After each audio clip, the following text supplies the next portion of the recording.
Bismillahirrahmanirrahim. Assalamualaikum warahmatullahi wabarakatuh. Alhamdulillah wassalatu wassalam ala Rasulillah wa ala alihi wa sahbihi wa man walah wattaba'a hudah wa ba'd. Allahumma akhrijna min dhulumatil wahm wa akrimna binuril fahm waftah alaina bima'rifatil ilm wasahil akhlaqana bil hilm waj'alna mimman yastami'una al-qawl fayattabi'una ahsanah. Subhanaka la ilma lana illa ma 'allamtana innaka antal alimul hakim. Wala haula wala quwata illa billahil aliyyil azim. Allahumma 'allimna ma yanfa'una wa zidna ilma wa ba'd. Pertama saya ucapkan terima kasih untuk para guru di Babus Salam. Babus Salam adalah rumah saya yang kedua.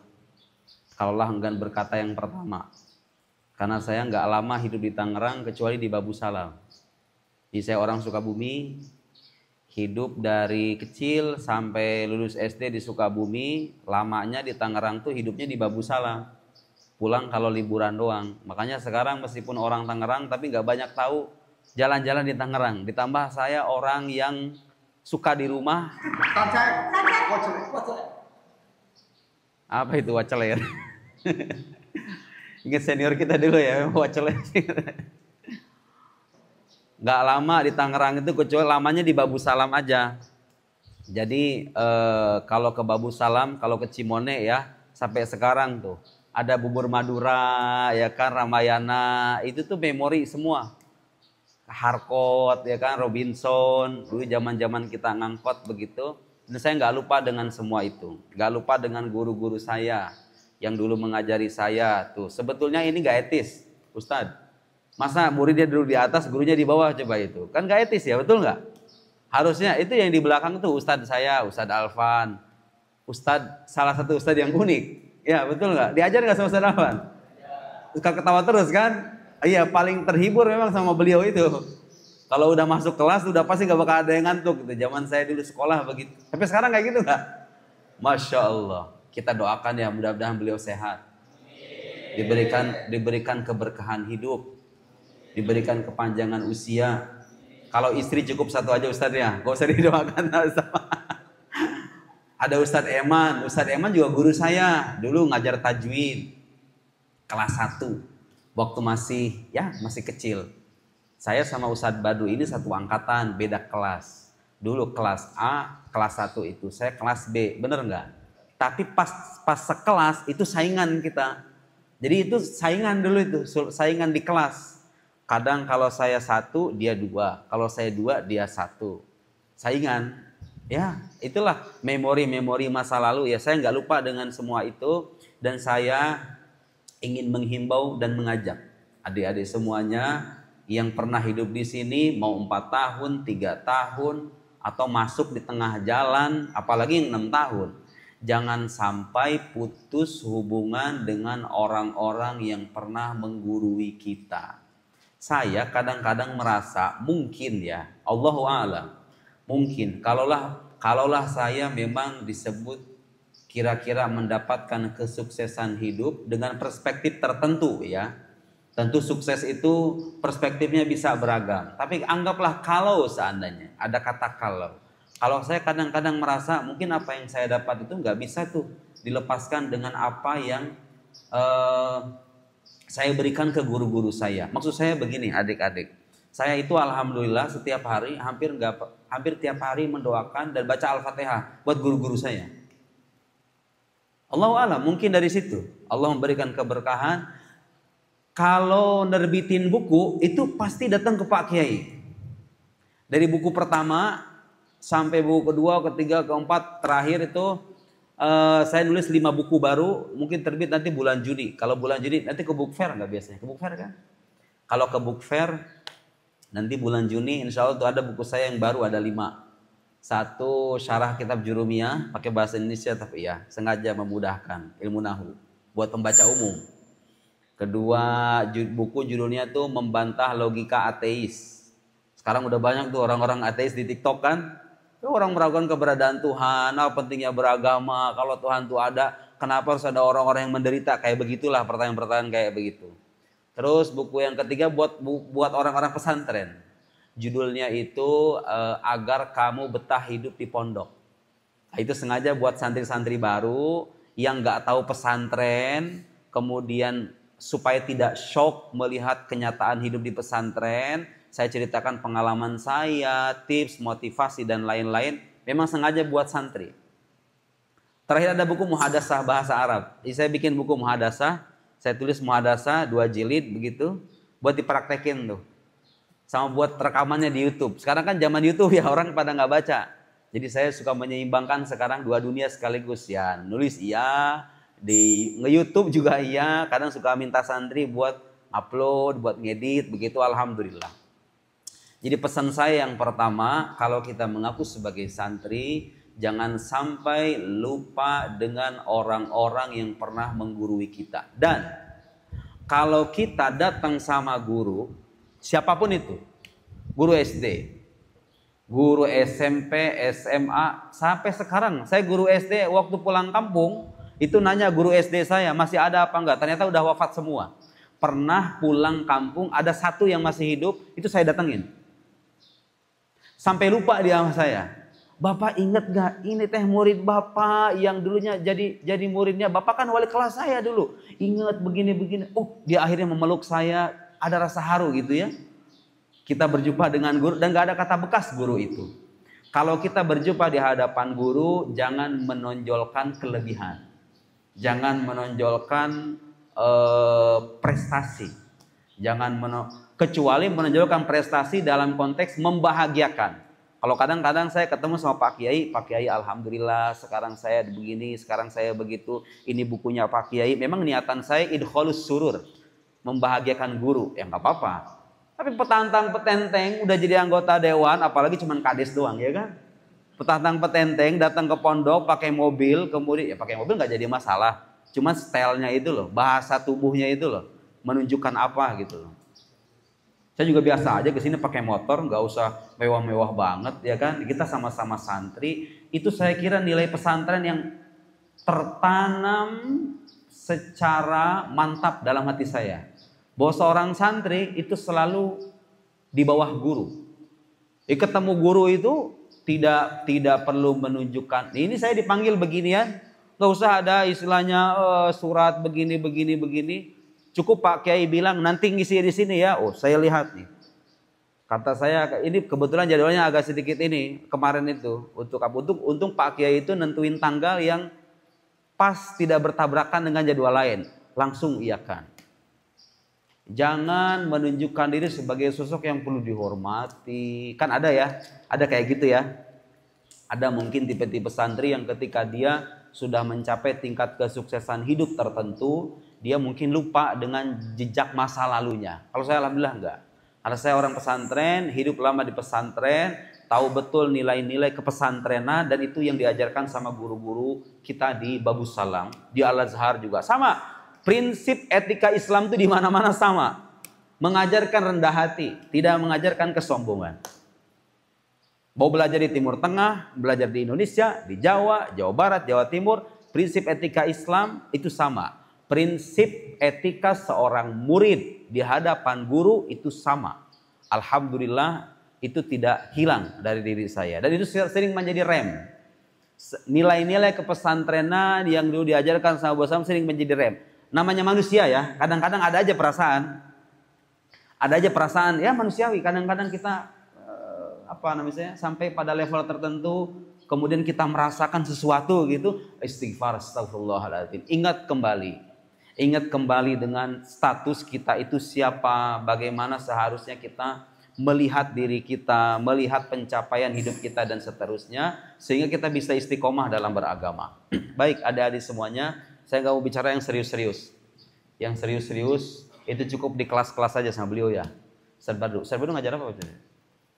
Ngajar apa kalau di kelas? Sorof, warokot, masya Allah, usul fikih. Masya Allah. Usul fikih kan ya? Allahu Akbar. Sebenarnya emang orang pintar dulunya. Ya kan? Orang pintar. Makanya jadi kepercayaannya Pak Kiai di sini. Beda nasib tapi sama-sama ada kesamaan. Sama-sama ngatur santri. Sama-sama hidup di dunia pendidikan. Cuma beda medan doang. Kalau saya sekarang mulai ke lapangan gitu kan, beliau istiqomah di sini. Tapi di mata Gusti Allah mah bukan itu ukurannya. Ada satu ayat dalam Al-Quran, saya sering mengingat ayat ini dan ayat ini sering mengingatkan saya sekaligus memotivasi. Karena ini penting ya. Saya kira cara pandang ini penting supaya orang tuh gak lupa diri. Kalau kita bertanya kepada Al-Quran, kitab suci kita sebagai orang Islam, kalau orang bertanya bagaimana sesungguhnya agama, kita bicara dalam ranah agama, memandang kesuksesan hidup seorang manusia itu. Bagaimana? Mungkin ada yang jawab khairun nas anfa'uhum linnas, betul nggak? Ya, itu jawaban sudah biasa. Ada satu poin yang kadang-kadang dilupakan. Itu ada ayat dalam Al-Quran menjawab itu. Di surat Al-Imran. Kullu nafsin dha'iqatul maut. Ada yang bisa lanjutkan? Wa innama tu... Gak usah Ustaz, biar santri aja, biar santri. Oh, kedekatan ya. Dengarkan adik-adik. Saya meresapi pesan-pesan semacam ini. Kalau ada dia bertanya, kalau ingin menempuh jalan yang sama atau menghasilkan pencapaian yang kurang lebih sama atau mendekati, cobalah resapi pesan yang ingin saya sampaikan ini. Kullu nafsin dha'iqatul maut. Wa innama tuwaffawna ujurakum yaumal qiyamah. Setiap jiwa itu akan merasakan kematian. Orang itu kalau sadar mati, biasanya nggak leha. Artinya apa? Ketika dia leha-leha, dia akan tersadarkan diri. Bener nggak? Iya gitu. Orang kalau sadar bahwa dia itu hidupnya akan berakhir, pasti dia akan memaksimalkan kesempatan dia hidup. Bener nggak omongan saya? Bener nggak? Kalau sadar mati kan, orang-orang yang lalai itu rata-rata orang-orang yang terlalaikan dengan kenyataan semacam ini. Dia tahu bahwa dia itu akan mati. Cuma namanya orang lalai gitu kan. Tapi kalau keyakinan akan kematian itu meresap, itu biasanya dia akan mendorong dia untuk terus-menerus berbuat, beramal, mencari kesuksesan hidup sebagai bekal sebelum nanti mati, gitu kira-kira. Kullu nafsin dha'iqatul maut wa innama tuwaffawna ujurakum yaumal qiyamah. Sesungguhnya balasan kalian itu akan dituntaskan pada hari kiamat. Ada ungkapan mahfuzat manjada wajada. Tapi kenyataan hidupnya menunjukkan apa coba? Tidak semua manjada wajada loh. Ya kan? Tidak semua orang bersungguh-sungguh mendapatkan apa yang dia mau. Benar gak? Nah, karena itu belum selesai. Mahfuzat itu kalau dilengkapi dengan ayat ini akan terjawab. Manjada wajada. Itu benar. Siapa yang bersungguh-sungguh akan mendapatkan. Cuma dia mendapatkannya itu gak selamanya di dunia. Ada kalanya, tuh ayat tadi menjawabkan. Innama tuwaffawna ujurakum yaumal qiyamah. Kalau sekarang kita berusaha, merasa kita belum mendapatkan apa yang kita mau, gak usah khawatir. Nanti dituntaskan di hari kiamat. Memang sekarang dunia ini bukan tempat pemberian balasan utuh. Kalau dapat balasan, bersungguh-sungguh, dapat kesuksesan, itu baru DP doang. Penuntasannya nanti, pelunasan, balasannya nanti di hari kiamat. Apa pentingnya itu keyakinan begitu? Supaya kita optimis dalam hidup. Tugas kita itu berusaha aja. Berusaha, belajar yang giat, mencari kesempatan terbaik. Hasilnya kayak apa gak usah pikirin. Kalaupun gak tuntas sekarang, di alam akhirat nanti akan ada hari pembalasan. Enak kan hidup kita kalau begitu? Kalau punya keyakinan gitu? Coba, tapi sambil diresapi ya. Wa innama tuwaffawna ujurakum yaumal qiyamah. Nah, petikan ayat selanjutnya yang memberikan jawaban. Faman zuhziha 'anil nar. Apa artinya zuhzih? Faman zuhziha 'anil nar wa udkhilal jannah faqad faz. Barang siapa yang dihindarkan dari api neraka, dimasukkan ke dalam sorga, maka sungguh dia telah berhasil. Sungguh dia telah sukses kalau bahasanya kita itu. Wa mal hayatud dunya illa mata'ul ghurur. Kehidupan dunia tidaklah lain kecuali kesenangan yang menipu. Itu ayat kalau seandainya mau dibahas jadi bahan seminar tersendiri bisa itu. Tentang filosofi hidup yang diajarkan oleh Al-Quran. Tapi saya nggak akan bicara panjang detail, nggak bicara panjang lebar. Poin intinya yang ingin kita sampaikan adalah orang beriman, muslim, santri. Kita itu melihat kesuksesan hidup bukan hanya dengan bentuk prestasi duniawi saja. Jangan sampai punya anggapan orang itu dikatakan berhasil, tolok ukurnya adalah popularitas, dampak sosial, kedudukan sosial, kira-kira maksudnya begitu. Apalagi harta duniawi dan seterusnya, itu salah satu parameter kesuksesan di dunia doang. Salah satu. Kalau nanya sama Quran, nanya sama pendapat atau uraian agama, jawabannya itu. Kesuksesan hidup seseorang itu ditentukannya nanti dan bisa diukur sekarang. Kalau apa? Kalau dia taat dalam menjalankan agama. Kalau ada orang bergelar tinggi, berprestasi secara duniawi, dia meraih popularitas yang tinggi, hidupnya jauh dari tuntunan agama. Nanya sama Quran, itu orang berhasil atau bukan? Bukan, itu orang gagal. Nah, motivator-motivator itu kadang-kadang gak mengingatkan makna ini.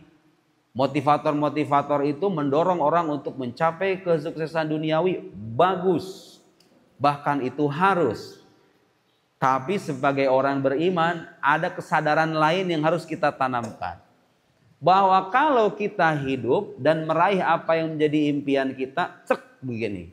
Dulu saya pengen jadi penulis adik-adik. Dan alhamdulillah impian itu terwujud. Waktu mondok sama beliau ini, saya sering rajin baca buku.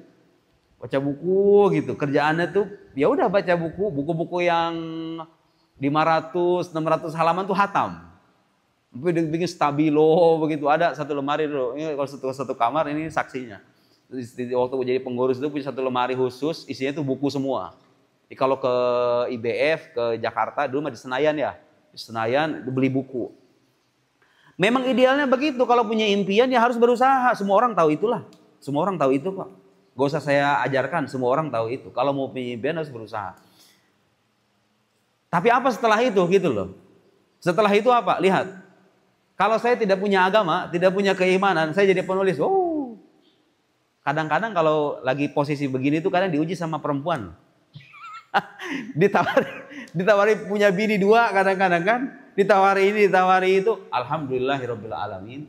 Gara-gara iman yang saya miliki, saya tidak punya ekspektasi apa istilahnya ya, obsesif gitu loh sama dunia itu. Alhamdulillah enggak.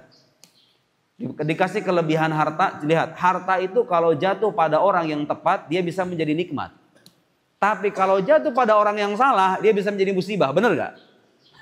Saya dikasih kelebihan harta, alhamdulillah. Adik-adik, wahai adik-adik semuanya yang sekarang khawatir, nanti kerjaan apa, penghasilan gimana, saran saya gak usah mikirin itu. Cukup belajar jadi ahli, selesai. Ya, ini pegang omongan saya. Orang tidak akan pernah mungkin menjadi pengangguran kalau dia punya banyak kemampuan. Benar gak? Gak usah pikirin nanti kerjanya apa, profesinya apa, penghasilannya berapa. Karena dulu waktu saya kuliah juga begitu. Saya waktu kuliah cukup dinasihati sama guru saya, kamu belajar jadi ahli, jurusannya filsafat lagi. Yang jurusan gak jelas itu. Kalau misalnya mau kerja jurusannya paling gak jelas. Jadi apa guru filsafat coba? Gak laku kan ilmu filsafat itu. Subhanallah. Karena dulu saya nggak mempedulikan kerjaan apa, penghasilan dan seterusnya. Alhamdulillah. Tsumma alhamdulillah, sekarang saya memetik buahnya. Nasihat dari guru saya dulu. Cukup belajar, jadi ahli, matangkan kemampuan, selesai. Urusan kamu diatur sama Tuhan nanti. Cara terbaik menyiapkan masa depan itu adalah memanfaatkan waktu yang kita dapat sekarang. Sekarang tugasnya ngapain? Kalau disuruh kuliah nggak usah kerja. Nah, pasti ada yang ngomong, saya nggak ada biaya. Kalau misalnya nggak kerja, kalau misalnya nggak kerja, gimana biaya kuliah? Ibu saya dulu nggak kerja. Waktu saya di Mesir nggak kerja. Saya juga nggak kerja. Dapat kiriman cuma 1 juta sebulan. Tahun pertama doang. Tahun kedua, ketiga, keempat enggak. Putus kiriman. Alhamdulillah. Memang saya baca hadis di kitab Ihya Ulumuddin Imam Ghazali itu. Ada hadis menyebutkan kalau orang yang menuntut ilmu. Tapi benar loh ya. Menuntut ilmu niatannya benar. Itu Allah itu udah menjamin rezekinya. Gak usah khawatir asalkan belajarnya benar. Bukan cuma buat main-main doang. Buat gengsi-gengsian doang, gak usah pikirin. Saya membuktikan kehidupan saya 7 tahun, mungkin kalau dikalkulasikan 9 tahun. Itu gak bergantung sama kiriman orang tua. Alhamdulillah tuh dalam posisi lapar tuh gak pernah gak ada makanan yang gak bisa dimakan. Ada aja. Tiba-tiba entah itu ada yang minjemin, tiba-tiba kemudian ada uang tambahan buat membayar pinjaman gitu ya, membayar hutang. Ada aja, pokoknya jalannya banyak. Allah Maha luas, Allah Maha pemberi rezeki. Kalau kita betul-betul orang beriman, ya sudah, kita tunaikan apa yang Allah minta. Allah minta kita belajar, dia belajar yang benar. Entong gak usah nyari-nyari duit. Memang resikonya begitu adik-adik, kalau mau berhasil itu harus mau hidup prihatin. Kayak udah jadi sunnah kehidupan ya. Orang tuh kalau mau sukses emang harus ngomong begitu. Alhamdulillah ya, saya tidak bermaksud sama sekali membanggakan diri. Tapi kan namanya ngasih motivasi mah harus begitu, benar gak? Dulu waktu saya di Mesir, beli celana jeans itu 1 kali doang. Selama 7 tahun saya beli celana 1 biji doang. Kebayang gak? Jadi saya gak mengada-ngada loh ya, gak mau bohong. Seolah-olah pengen, enggak. Itu kenyataan hidup saya begitu. Kemeja alisan yang saya pakai waktu kelas 2 SMA, kelas 3 SMA, saya bawa ke Mesir, masih saya pakai. Baju-baju waktu saya mondok tuh masih saya pakai sampai jebleh-jebleh ininya nih.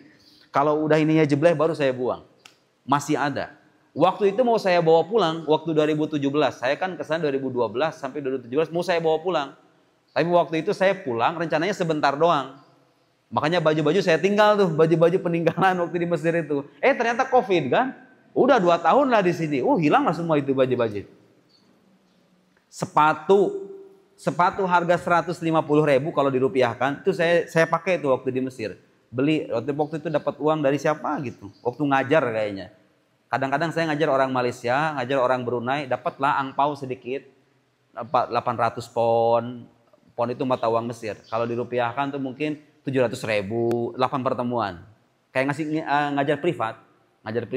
700.000, 600.000. Itu dibeliinnya bukan buat foya-foya, buat beli buku. Saya pulang dari Mesir, bawa buku selama 7 tahun itu 25 karton Marlboro. 25 karton itu banyak loh, 25 karton Marlboro. Penuh ini kayaknya. 25 karton Marlboro.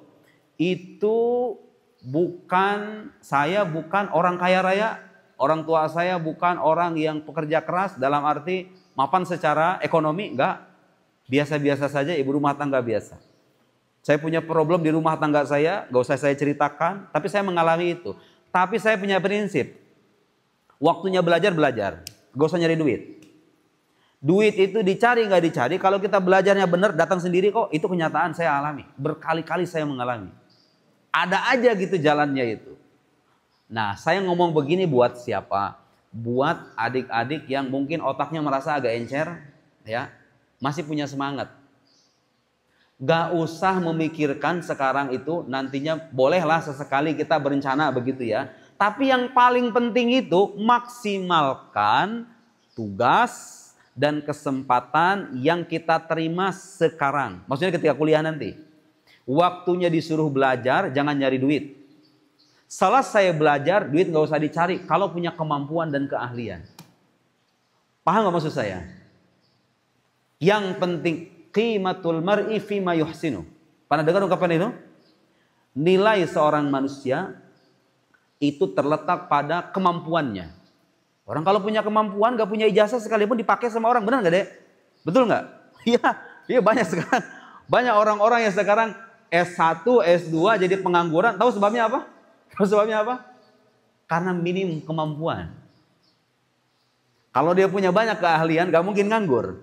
Sebanding itu. Orang punya banyak kemampuan, penghasilan pasti bertambah itu. Iya kan? Tapi orang sedikit kemampuan, hatta ijazah sampai S3 sekalipun. Disuruh ceramah nggak bisa. Disuruh mengajar nggak bisa.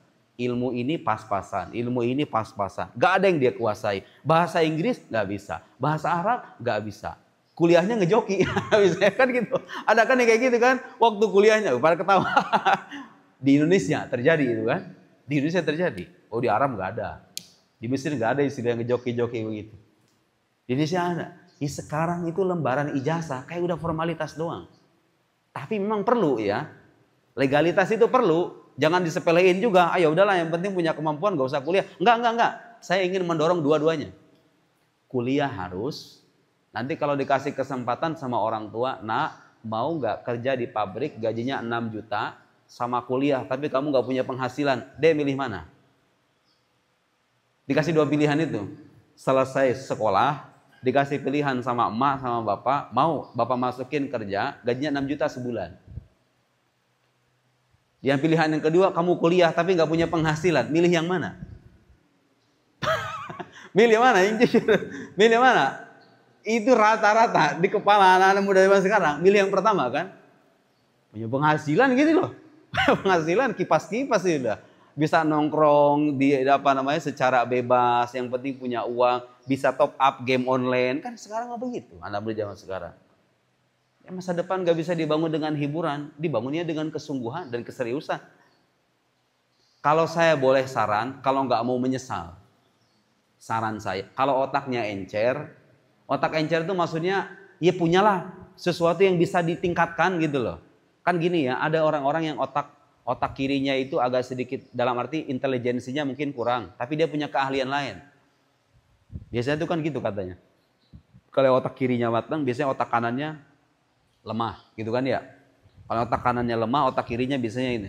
Maksud saya begini, mungkin adik-adik kalau kuliah jurusan agama, jadi intelektual, penceramah nggak ahli. Dia punya keahlian lain, tata boga misalnya, atau punya keahlian sebagai desainer misalnya. Yang kayak gitu tuh dikembangin, maksud saya begitu.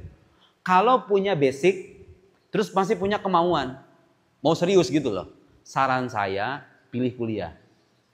Itu nanti di tahap-tahap awal, tahun pertama, tahun kedua, ketiga, kayak kadang-kadang galau ngelihat teman, enak ya dia punya pekerjaan, penghasilan tuh, oh punya motor, sementara kita masih jadi anak kosan, ya tahap awal begitu.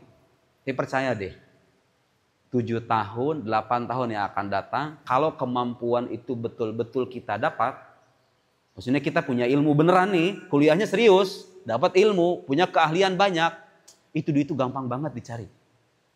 Saya pernah deh, beneran, ini memotivasi aja ya. Saya pernah ceramah di sebuah perusahaan di Jakarta. Saya nggak sebutkan namanya, perusahaan gede. Itu perusahaannya berapa? 30 lantai kayaknya. Perusahaan besar, datang ke sana saya jam 11. Pak Ustadz, durasi ceramahnya sekitar 30 sampai 40 menit ya. Oh iya siapa? Udah serius tuh, udah bawa kitab, mau ngaji gitu. Kalau saya kan kalau ceramah begitu. Maksudnya bawa kitab, memang main ngaji beneran gitu loh. Tiba-tiba pas datang ke sana disambut biasa, ngobrol sama pengurus-pengurusnya begitu, sama pejabat-pejabatnya. Datang ruangan, itu ternyata di ruangannya masih ada, ya waktu itu acara halal bihalal, kayak bagi hadiah gitu buat dan lain-lain. Akhirnya kepotong waktu saya tuh. 30 menit, harusnya 30-40 dipotong. Tersisa berapa? 15 menit. Perjalanan dari Raja ke Jakarta kan lumayan. Itu 2 jam loh. 2 jam. Ya dijemput ya pakai mobil ya enak gitu ya. Tapi kan tetap aja capek, perjalanan 2 jam, pulang balik kan 4 jam. Datang ke sana, Pak Ustadz, ini giliran Pak Ustadz. Ini 15 menit Pak. Iya. Kalau perusahaan kan biasanya suka saklek begitu. Mau nggak mau kan, dia nyewa ini gedung, harus selesai jam segini, selesai. Saya nggak minta dan saya tuh nggak masang tarif kalau ceramah itu, ya udah gitu loh. Paling kalau misalnya ditanya sama orang, ini berapa ininya, saya bilang ya udah yang ya terserah. Kalau orang-orang suka ngasih begini, saya bilang kadang begitu. Saya minta sama santri saya suka bilang begitu. Kalau matok segini sih, saya tidak akan datang kecuali segini. Alhamdulillah nggak pernah. Itu nilai pesantren kan sebetulnya kan kayak ada beban moral gitu kalau kita narik. Padahal bisa sebenarnya. Padahal bisa. Kalau menjadi ustadz industri tahu kan? Ya kalau tarif 20 juta, mau datang kalau nggak segini. Enggak. Kalau saya ya sudah.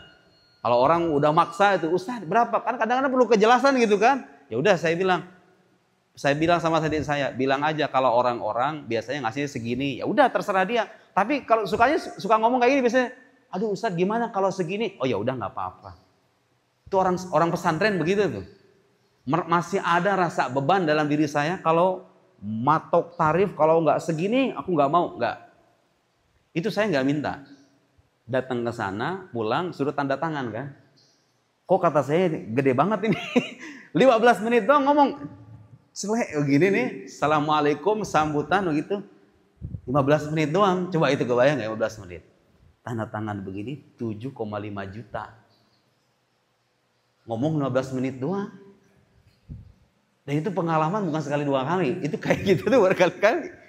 Yuk kan kita yang minta perusahaan gitu kan. Pernah ngisi lagi di perusahaan lain, perusahaan besar di Jakarta. Itu datang, itu mirip-mirip kasusnya.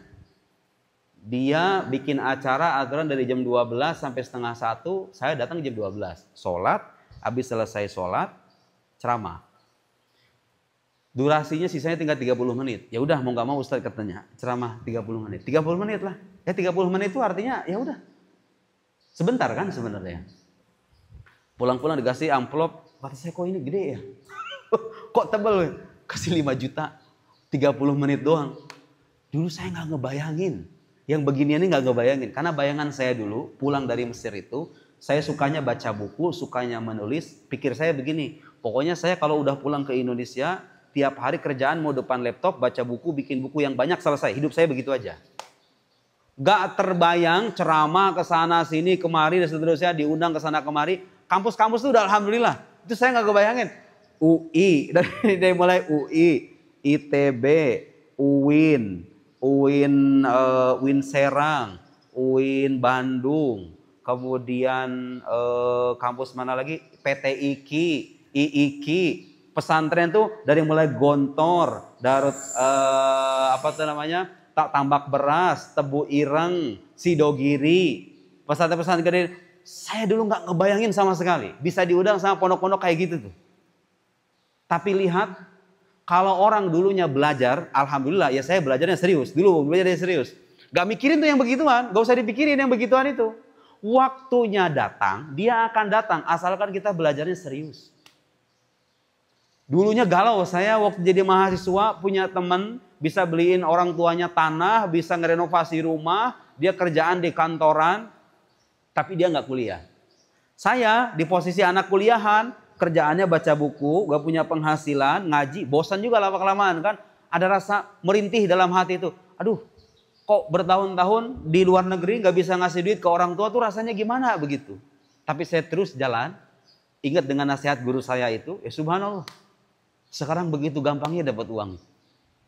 Kalaulah kita bicara masalah uang ya, karena zaman sekarang di kepala anak-anak muda itu, ukuran kesuksesan itu penghasilanmu berapa? Berapa digit kan kira-kira begitu.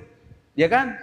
Nah, saya mau saran kepada adik-adik yang masih punya kemauan, yang masih punya niat, keseriusan, dan kesempatan. Dukungan orang tua, udahlah selesai.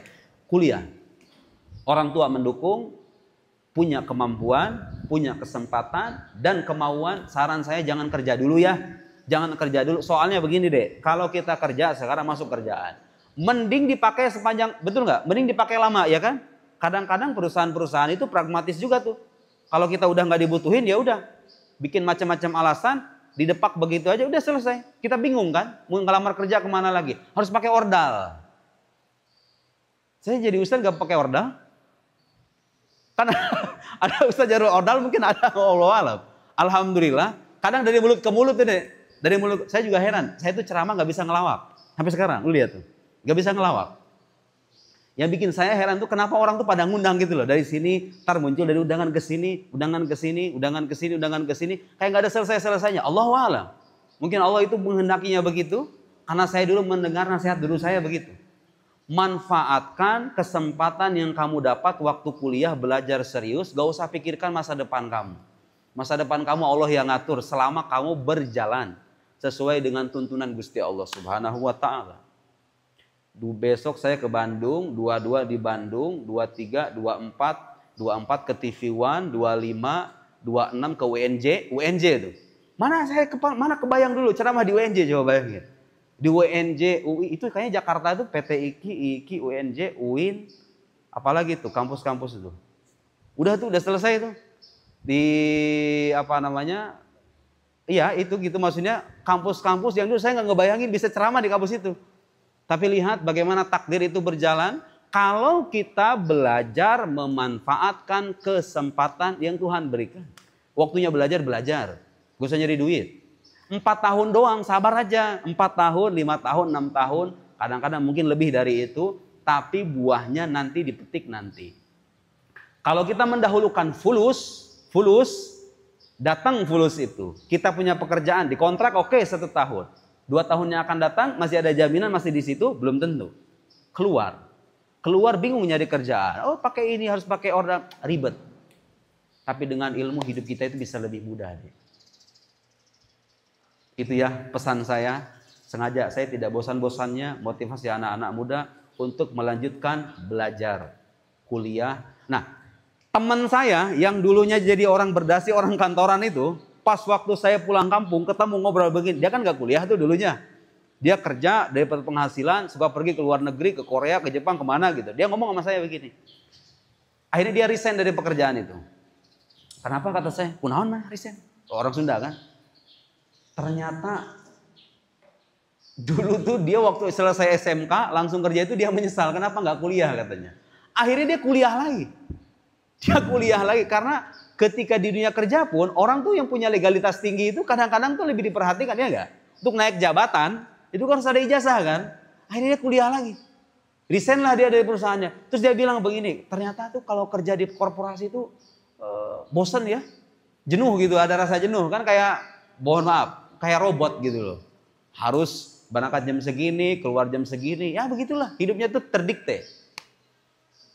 Paling enak itu apa deh? Paling enak itu apa? Menjalani profesi yang sesuai dengan hobi sendiri. Wah itu nikmat banget.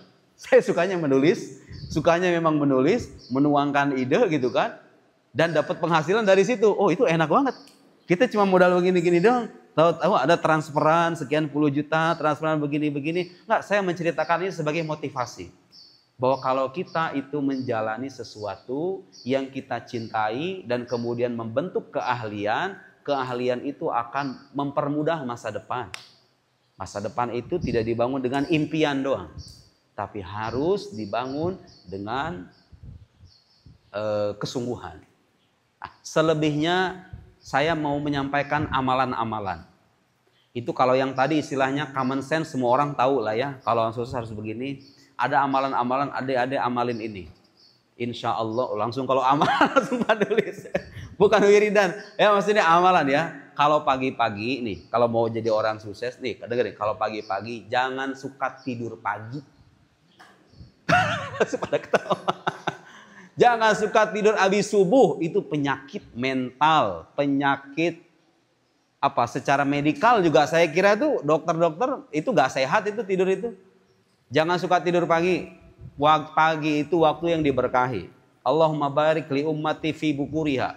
Nabi berdoa, ya Allah berkahi umatku di waktu pagi mereka. Dan saya merasakan 13 buku itu yang saya tulis, kalau adik-adik nanya, kok bisa itu Ustaz bikin buku setebal begitu, kemudian banyak begitu? Di antara jawabannya adalah al-bukur. Bahasa Arabnya al-bukur kan, artinya memanfaatkan waktu pagi. Pagi itu bukan tidur, bangun sholat subuh berjamaah, baca wiridan, baca Quran, saya matahari terbit. Kalau saya ngajar santri, habis ngajar santri, sholat 2 rakaat, pegang laptop, pegang buku, tulis. Diberkahi sama Allah. Ada buku saya tulis selama 1 bulan selesai. Bahkan ada buku 2 minggu saya selesai nulis buku 2 minggu. Selesai kasih penerbit. Tapi sekarang bukunya masih ada. Waktu pagi. Pernah waktu bulan Ramadan itu paling itu orang tuh rata-rata tuh pagi tuh tidur kan. Saya enggak dulu. Saya ngajak nanti saya untuk buat aktivitas, masuk ke lab, saya bikin buku dari awal Ramadan, pertengahan Ramadan selesai 160 halaman jadi 1 buku. Pernah. Waktu pagi itu sangat diberkahi. Mau apa aja. Pengen bisa bahasa Inggris. Pelajari bahasa Inggris itu di waktu pagi. Lihat hasilnya selama 1 tahun. Percaya deh. Apa yang dilakukan di waktu pagi itu mendapatkan keberkahan doa Nabi. Saya dapat nasihat ini dari guru saya dulu. Di Al-Azhar saya bikin tesis 900 halaman. Itu teman-teman saya pada nanya, yang lain kan nggak pada selesai. Saya selesai lebih dulu. Udah gitu punya bini lagi. Kan kalau misalnya punya bini mah suka waktu kita terpotong kan. Beda sama jomblo gitu loh. Saya udah beristri, udah berkeluarga, tesis, senior-senior saya ada yang 3 tahun, ada yang 4 tahun. Saya 1 tahun selesai. Nulis tesis itu. Nanya orang sama saya, gimana caranya itu? Jawabannya itu. Waktu pagi. Saya nulis waktu pagi. Ya tentu nanti ditambah waktu siang, sore, malam. Tapi waktu pagi itu punya kehususan. Punya khosois. Yang tidak akan bisa dirasakan kecuali oleh orang-orang yang merasakannya. Yang mengalaminya langsung. Kalau bisa pagi diubah ya kebiasaan. Sebaliknya saya kadang-kadang melihat, mengamati kehidupan orang-orang yang punya kebiasaan tidur pagi. Biasanya semangat hidupnya itu kurang. Ngerasa nggak? Ngerasa nggak kalau tidur pagi bikin malas, ngerasa nggak? Ah, itu bukti. Karena saya juga pernah ngerasain. Tidur pagi tuh kayak gitu rasanya. Tapi kalau pagi diawali dengan hal yang baik, subhanallah. Pengen tahu orang sukses itu sukses atau tidak, lihat bagaimana kebiasaannya di waktu pagi. Di waktu pagi udah bekerja, waktu pagi udah belajar, insya Allah minan najihin. Waktu pagi tidur, apalagi subuhnya jam 9, udah selesai itu. Waktu pagi ya. Setelah itu sholat duha. Amalan dari ibu saya.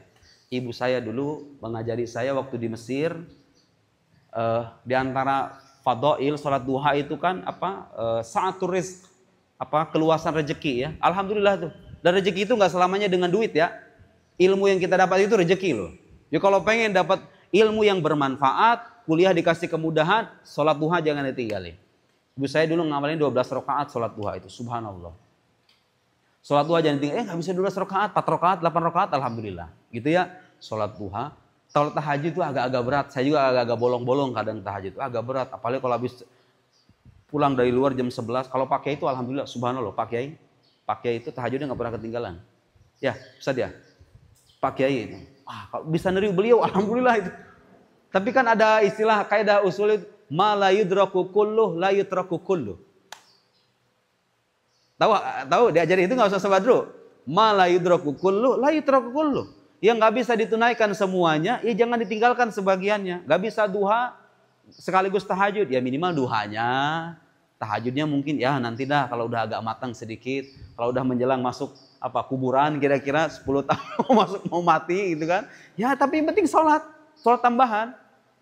Sholat sunnah, santri itu sholatnya nggak cuma 17 rakaat. Qobliyahnya, ba'diyahnya, pokoknya begini ya. Hubungan baik kita sama Gusti Allah itu menentukan sukses atau tidaknya kita hidup di dunia. Hubungan baik kita sama. Jadi kalau ada orang sengsara, orang serba sulit, coba koreksi hubungannya dengan Tuhannya itu. Baik atau buruk? Kalau sholat zuhur 5 menit sebelum asar, sholat asar 2 menit sebelum maghrib, sholat isya 10 menit menjelang subuh. Sholat subuhnya jam 9 dijamak dengan sholat duha. Berharap kesusahan hidup. Ya Allah ya Karim. Ya orang-orang Cina, orang-orang yang gak beragama itu urusan mereka. Kita orang muslim terikat dengan aturan agama kita. Kalau mau ketenangan hidup, kesuksesan duniawi, ya dekati Tuhan yang memberi kita rezeki, bangun hubungan yang baik, kerja keras, gunakan waktu pagi. Selebihnya saya kira semua orang tahu bagaimana caranya menggapai kesuksesan. Dari mulai kesungguhan, kegigihan, ketekunan dan seterusnya. Tapi saya kira itu sebagai pengantar ya. Mudah-mudahan bisa menjadi bekal untuk semuanya dalam menatap masa depan dan memanfaatkan kesempatan yang kita dapatkan. Selebihnya kita tanya jawab. Sekian. Wassalamualaikum warahmatullahi wabarakatuh.